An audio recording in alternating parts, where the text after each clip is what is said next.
Você está ouvindo mais um episódio do podcast sobre neurociências, produzido em parceria com a Universidade Federal Fluminense. Adriano fala e a mente expande. Eu sou o Adriano Freitas, pós-graduado em Neurociência Cognitiva, especialista em Neurociência Clínica, Intervenção em Neuropediatria, Neuropsicologia Clínica. Neste episódio, o assunto é reflexões sobre a finitude.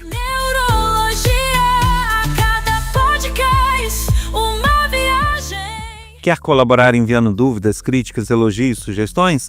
Faça isso pelo WhatsApp 2299-222-1003. Eu aguardo sua mensagem. E também conto com a sua colaboração no sentido de compartilhar o canal, os episódios que você gostou com seus amigos, colegas de trabalho. Esse compartilhamento e audiência garantem a continuidade do projeto, que você também pode seguir nas redes sociais, neurociência.af, TikTok, Instagram, Facebook e Quora. E por fim, te convido, se você chegou agora, se você chegou há pouco tempo, a maratonar todos os episódios. Já são quase 300 episódios no ar. É muita informação bacana para você rever, para você que já ouviu ouvir de novo e você que ainda não ouviu se programar e adquirir todo esse conhecimento. Descobrindo os segredos é o plano. Neurônios dançam em sinfonia. As sinapses brilham, pura energia. Cada ideia é um clarão no escuro. E o tema dessa semana é aquele que muitas pessoas gostam de evitar, né? São reflexões sobre a finitude, sobre a nossa morte, na verdade. Aí a gente vai entender um pouquinho o que ocorre, o que já se conseguiu comprovar que ocorre nesse processo, né? Quando a gente está em processo de morte. E além disso também trazer algumas reflexões sobre o que envolve isso. Eu já falei em outras ocasiões sobre a teoria do caos e outras teorias que acabam sendo fortemente também impactadas por esse momento e pelas decisões que a gente toma que podem levar a esse momento. Então a gente vai refletir um pouquinho sobre isso nesse episódio. Do ponto de vista biológico, a morte ela começa com a parada do coração, né? Esse é o processo inicial de morte. É quando, por N motivos, o coração ou recebe o comando de parar, ou ele para por uma insuficiência. O fato é que para o coração, é o início de tudo, né? Mas o curioso disso tudo é que hoje em dia já se sabe que o cérebro ele continua em atividade por um certo tempo após essa parada. Então o nosso corpo morre, para, mas o cérebro segue funcional por um tempo. Esse tempo ele ainda é controverso, né? Existem pesquisas que começam a mostrar uma atividade atípica dele momentos antes e até momentos depois. Esse gap, né, esse período de tempo, ele varia. E algumas pesquisas ainda estão tentando comprovar qual seria um tempo mais aproximado em que isso ocorre, né? Quantos segundos ou quantos minutos antes a gente sabe que está indo e quantos minutos ou segundos depois a gente continua com a atividade cerebral mesmo estando morto, do ponto de vista biológico, né? Aí esse tempo, então, eu não vou nem fornecer aqui justamente por essa falta de certeza temporal. Mas já se sabe que isso ocorre, né? Já existe essa comprovação de que permanece a atividade num pós-morte depois de um tempo. Agora, o que é extremamente curioso é o que ocorre nesse período de atividade depois da morte, né? O que se conseguiu detectar é que as áreas de memória, de vivências, de recordação, de experiências passadas, do que a gente viveu, elas ficam muito vívidas, muito ativas nesses momentos. Em outras palavras, é como se a gente estivesse revivendo tudo que se passou em termos de experiência e de memórias e de coisas que a gente viu e de coisas que a gente sentiu e de coisas que a gente guardou com a gente. Isso tudo se passa nesses momentos finais de uma forma muito intensa, muito vívida. Alguns pesquisadores, até para ilustrar o que isso significa, costumam falar que é como se a gente fizesse um download de nossa memória. É como se a gente revivesse em instantes ou em minutos tudo que a gente passou na nossa vida, tudo que a gente acumulou na nossa vida, de experiências e de vivências, a gente revivesse isso tudo de forma muito rápida e fizesse um download disso tudo. Agora, download para onde, né? Isso vai para alguma nuvem cósmica? Isso vai para alguma nuvem global? Ou todas as vivências de todo mundo se juntam no banco de dados? Como que isso ocorre? Ninguém sabe, ninguém viu. É coisa que a ciência ainda não conseguiu esclarecer. Se sabe que isso ocorre, mas para onde vão essas memórias? Por que esse reviver de memórias rápida? Por que esse download de memórias no pós-morte, né? Para quê, né? Há algo maior? Eh, a gente faz parte de algum outro organismo que puxa essas memórias para ele? Ninguém sabe. Então, o objetivo desse podcast não é especular, não é trazer questões filosóficas ou religiosas, até porque é um podcast científico, né? Então a gente pode falar isso, até esse ponto, que há este reviver de memórias. O que é feito com essas memórias realmente é algo ainda a se estudar muito e quem sabe um dia a raça humana descubra, quem sabe continue sem descobrir, né? Isso aí realmente é o grande mistério sobre o assunto. Mas é importante a gente ter essa consciência de que há como se fosse uma tempestade elétrica nesse último momento e que ela ocorre de forma extremamente intensa. E aí, junto com essas pesquisas, que aí inclui ressonâncias funcionais, inclui ECG, e outros exames laboratoriais onde se pode detectar essa sobrevida do cérebro depois da morte, aliado a isso, né, e esse reviver de memórias, existem, claro, os estudos feitos com aquelas pessoas que tiveram aquele tipo de experiência chamada experiência pós-morte, né? Que são aquelas pessoas que tiveram parada cardíaca e que tiveram outros problemas biológicos e que foram até consideradas tecnicamente mortas, mas que por algum motivo retornaram. E o que é descrito por elas, né? Lógico que, como toda pesquisa, existem procedimentos para validar esses depoimentos, né? Não é qualquer coisa que qualquer pessoa fala que vale para uma pesquisa, né? Existem aí questões de isolamento de variáveis, amostragem, contextualização, uma série de situações e até o próprio volume de amostras que vão balizando as pesquisas no que se sente nesse momento. E aí o que se consegue detectar através de depoimentos, aí não mais de equipamentos, é que a pessoa inicialmente tem uma forte sensação de estar fora do corpo, né? Que as pessoas geralmente enxergam algo muito luminoso, é como se fosse uma luz, alguma coisa muito intensa.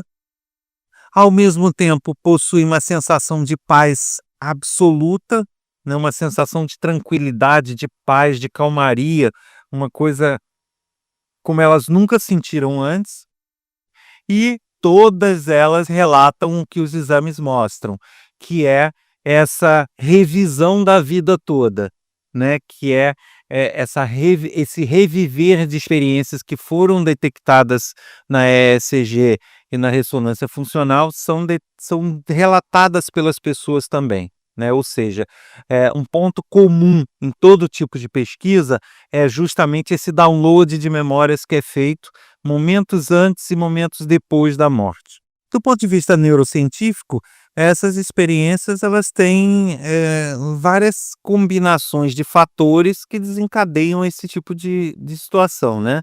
A primeira, obviamente, é que é uma liberação massiva de hormônios, né, por N fatores, né? Dependendo do tipo de morte, dependendo de como isso é provocado, do que ocorre, do contexto, a pessoa pode ter uma liberação massiva de serotonina e dopamina, porque são hormônios em que se tentaria reverter algum quadro, né? Então, ele joga massivamente esse tipo de hormônio na corrente sanguínea, o cérebro dispara o sistema nervoso para tentar, num desespero, reverter alguma condição. Então, isso acaba provocando esse tipo de sensação que é descrita, né? A própria falta de oxigênio no cérebro, porque a partir do momento que o coração para de bater, você não recebe mais oxigênio no cérebro, né? O pouco que tem se esgota, e aí você entra em hipóxia e, obviamente, você tem, né, a morte do cérebro em virtude disso. E aí você tem o que se chama de dissociação, que é um mecanismo de defesa do próprio cérebro. O que seria a dissociação? Você não se enxergar mais como sendo daquele organismo, né? Você dissociar você de você mesmo. Por isso essa sensação de estar fora do corpo, né? É um mecanismo de defesa, na verdade. Várias pessoas possuem essa sensação de dissociação cotidianamente, por N fatores, ou por doenças, ou por transtornos, ou por alguma outra condição que provoque isso temporariamente. Mas isso é uma condição que não é exclusiva do período de morte, em que a pessoa tem essa dissociação, a pessoa não se identifica com o corpo dela, não se identifica com o organismo dela. Então ela tem essa sensação de estar afastada, de estar fora, né? O ser humano, ele é o único animal que sabe efetivamente que vai morrer, que sabe, que tem a plena consciência da sua finitude. Existem alguns animais, o elefante, que todo mundo sabe que tem cemitério dos elefantes, né? Alguns outros animais, eles instintivamente reagem ao momento da morte, eh, tomando uma atitude ou fazendo alguma situação específica, mas não significa que no correr da vida dele ele sabe que vai chegar nisso, que ele sabe que vai morrer no futuro, né? Ele não tem essa consciência. Ele passa a ter a partir do momento que aquele instinto se inicia, né? Que aquele processo se inicia. Então, é bem diferente do que um humano percebe. O humano, desde cedo, ele tem essa consciência, ele sabe que ele não é eterno, ele sabe que é o fim da história dele. Então, isso aí é uma característica basicamente humana. E isso acaba moldando tudo que a gente tem na nossa vida, né? Ele molda nossas crenças, os medos que a gente tem e as próprias decisões que a gente toma. Tudo isso parte dessa finitude, dessa consciência de finitude. Então, a partir do momento que a gente sabe que não é eterno, algumas decisões nossas, obviamente, são impactadas por isso, né? A gente vai tomar uma decisão de uma forma diferente de que se a gente soubesse que a gente viveria para sempre, né? Isso aí é uma questão óbvia até. E ao pensar na morte, a gente tem algumas regiões específicas do cérebro, e aí entra o córtex pré-frontal medial, amígdala, ínsula, que são essas regiões, elas se ativam, né? Essas áreas, curiosamente, assim como outras, elas também lidam com a dor física. Então, não é que a gente sente dor, não é que dói pensar na morte, não é isso. Mas são áreas que lidam com a dor. Então, quando a gente pensa na nossa finitude, a gente dispara mecanismos que são os mesmos mecanismos que a gente dispara mediante uma dor. Por isso a nossa sensação de repulsa, né? O nosso corpo, ele se protege, ele não gosta de sentir dor. Logo, ele não gosta de pensar na morte, ele também tem uma repulsa em pensar nessa finitude. Isso torna o processo de dor e o processo da morte similares nesse sentido. A gente quer evitar os dois, a gente não quer pensar na morte, a gente não gosta disso, assim como a gente não gosta da dor. Mas e quando a gente está falando de uma morte que não é nossa, né? É uma morte de alguém próximo. A gente aí entra naquela palavrinha, né, que tanto se fala, o luto. Muitas pessoas têm a visão de que o luto, ele é uma questão meramente de sentimento. A gente sente o luto e é uma questão meramente de entendimento do que a gente sente naquele momento. Mas não é bem assim não, tá? O luto, na verdade, é um processo biológico. E já se sabe hoje em dia que a gente tem certas áreas, como o córtex cingulado anterior, por exemplo, que lidam, como eu já falei, com a dor e com esse luto também. Assim como circuitos de apego, de recompensa. Então, por isso que a gente sente aquela sensação de vazio, né? Tá faltando alguma coisa.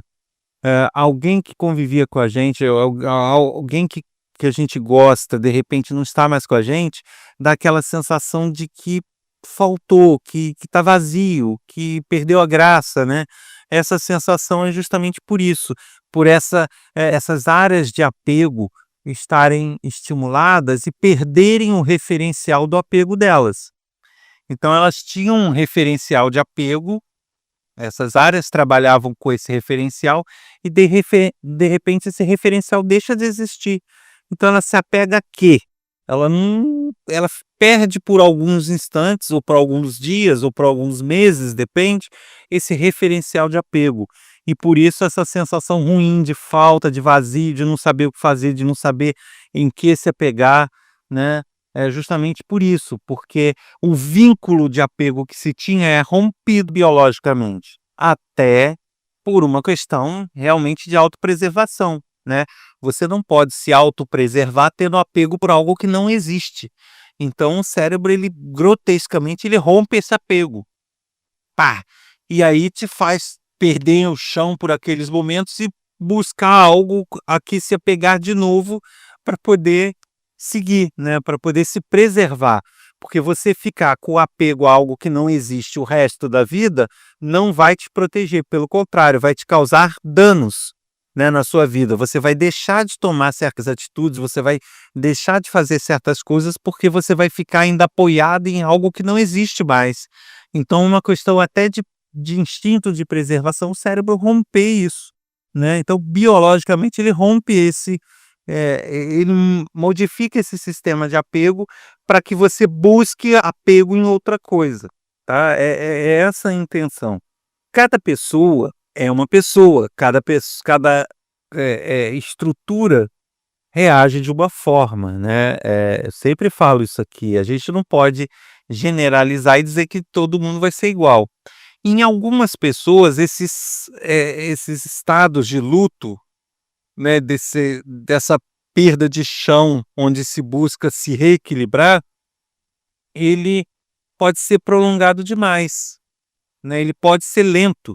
E a partir do momento que ele é lento, o cérebro ele pode entrar num estado que se chama de loop, ou seja, ele acaba revivendo essa perda durante esse período, como se ela ainda estivesse em processo, como se ela ainda estivesse ocorrendo.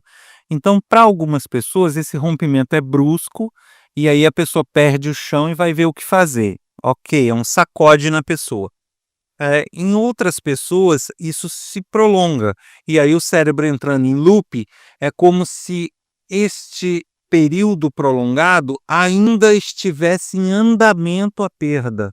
Não que ela aconteceu e a pessoa está vendo o que fazer, não é isso. Ainda está acontecendo, ainda eventualmente pode ser evitada, né? Quando a pessoa fala: "Ah, a ficha não caiu, parece que ele ainda está aqui", ou parece que, eh sabe, é o loop, a pessoa ainda está revivendo e aquilo ainda não acabou, o cérebro ainda não rompeu essa estrutura de apego. Então ela tem essa nítida sensação de que parece mentira, a pessoa está ali ainda, não, ela vai entrar por aquela porta, não, isso vai acontecer, não é verdade, custa a pessoa se situar. É justamente porque ele ainda está neste processo de rompimento. Também é uma outra característica daqueles lutos mais prolongados. Bom, e aí a gente vai entrar numa questão, pode parecer assim filosófico e até espiritual demais para o podcast de neurociências, mas acaba sendo uma coisa constatável, né? Que é o seguinte, algumas religiões, algumas crenças, algumas tradições, elas promovem constantes reflexões, pensamentos e meditações sobre a morte. E isso já se comprova que a amígdala, que é um centro emocional muito forte, que lida com esses apegos também, ela consegue ficar muito mais sob controle. Então, isso dá clara noção de que você não fugir, não aderir ao seu instinto de não gostar de pensar sobre isso, que é um instinto natural de todo mundo, você meio que enfrentar esse instinto e realmente pensar sobre isso, realmente meditar sobre isso, realmente processar isso no seu dia a dia, faz com que todo o processo seja muito mais tranquilo, né, que haja uma aceitação maior, que haja uma tranquilidade maior, que o medo seja bem revertido, ou seja, se consegue ter um domínio maior da situação para não ficar aquele desespero todo, porque existem as pessoas que lidam tranquilamente, existem as pessoas que têm restrições, têm medo, que é natural as pessoas terem medo ou têm restrições, mas existem as pessoas que não têm só medo, têm pânico e que, sabe, fogem desesperadamente dessa ideia e entram em parafuso, em desespero, literalmente. Então, nesses casos já se sabe que essas meditações, essas reflexões, esses grupos de discussão, esses grupos de conversa, essa convivência com pessoas para refletir sobre os assuntos, acabam sendo um elemento muito importante para reequilibrar tanto aquelas pessoas que têm o pânico, quanto as pessoas que não conseguem simplesmente lidar bem com isso. E aí entra uma outra questão, o processo decisório, porque em muitos casos a finitude, a própria morte, ela está muito atrelada a decisões, né? A pessoa, em alguns pontos, ela pode decidir quando, de que maneira, de que forma, se deve ou não fazer isso ou fazer aquilo, e até as pessoas que estão no entorno. E isso impacta não só a própria pessoa, como todo o contexto, né? Aquela famosa teoria do caos, né? O que um faz vai interferir no resto do planeta sempre. Então, é um processo decisório tudo. E quando eu falo de processo decisório, é o seguinte: você muitas vezes tem a sua consciência de finitude, você muitas vezes tem uma doença ou tem um problema que você sabe que você tem que lutar contra, até pelo seu instinto de autopreservação, mas em dado momento você percebe claramente que não dá mais, que perdeu, né? E aí como você lida com isso, né? O que você decide a partir disso? Você decide ganhar tempo? Você decide ganhar qualidade? Sabe, não dá para ter tudo, infelizmente não dá. Então você acaba tendo que tomar decisões. E essas decisões são fundamentais para impactar a tua vida e impactar a vida dos outros. Em alguns momentos, por exemplo, você pode simplesmente imaginar o seguinte: bom, beleza, eu vou lutar contra, vou fazer tudo que eu puder até as últimas consequências. Certo, ok, é um direito de escolha teu. Porém, o que que você vai ganhar ganhando tempo? O que você vai fazer com esse tempo? Você vai prolongar o tempo só para ter mais tempo de prolongar o tempo? Você vai ganhar tempo só para lutar mais? Para tentar mais? Ou você vai ganhar tempo para fazer algo diferente, para fazer algo que impacte a tua vida e a dos outros, né? Para que tempo? Se a sua vida passa a ser unicamente lutar contra, vale a pena ganhar mais tempo para ter mais luta, já que você não vai fazer nada além de lutar o dia inteiro, vai amanhecer brigando com isso, vai dormir brigando com isso, vai viver brigando com isso. Ganhar tempo para continuar brigando mais é o suficiente? Percebem um ponto de reflexão? E aí entram os processos decisórios, né? Porque você pode ter a decisão de ganhar mais tempo pelo simples tempo, para continuar brigando o tempo inteiro, ou você pode querer ganhar tempo para ter um maior convívio com outras pessoas, para fazer coisas que você queria e que ainda não fez, né? Isso tudo, logicamente, vai depender das possibilidades de cada situação, de cada caso, de cada condição. Agora, é importante a gente saber que existem leques de opções. Em alguns casos você não tem opção. Em alguns casos não é te dada a possibilidade de escolher. Mas em outras você tem, em outras situações sim. Em alguns casos você pode escolher se manter de pé, se manter bem, mas ter menos tempo, em contrapartida a ter mais tempo, mas numa cama. Em outras situações você pode querer tanto viver que o seu próprio corpo gera endorfinas e gera outros hormônios e substâncias que vão, sabe, num esforço absurdo, conseguindo dar uma esticada nesse tempo que você ainda tem. Alguns de forma como química, né, através de medicações, através de tratamentos, outros através da própria vontade, em alguns casos através de tudo, né. O fato é que, até que ponto esse esforço vale a pena, até que ponto é chegada a hora de reconhecer que perdeu, que não dá mais, que chegou a hora, né. E aí você ter a tranquilidade de saber que chegou a hora e não se forçar a brigar, talvez em alguns momentos seja o melhor a se fazer, tanto pelo impacto que isso gera em você mesmo, quanto nos que estão ao redor. Esse é um ponto que exige a tranquilidade. Muitas pessoas falam, não, mas a pessoa tem que ter força, a pessoa tem que lutar. Sim, tem que ter força, tem que lutar. Mas até que momento? Até que ponto? Né? Essa é uma decisão. E você ter a tranquilidade de decidir sobre isso também é ser forte. Muitas pessoas acham que ser forte é só resistir até o último segundo. E não. Ser forte pode ser reconhecer o fim. Pode ser reconhecer que é hora de já deu, né? E deixar o curso da história. E é isso, sabe?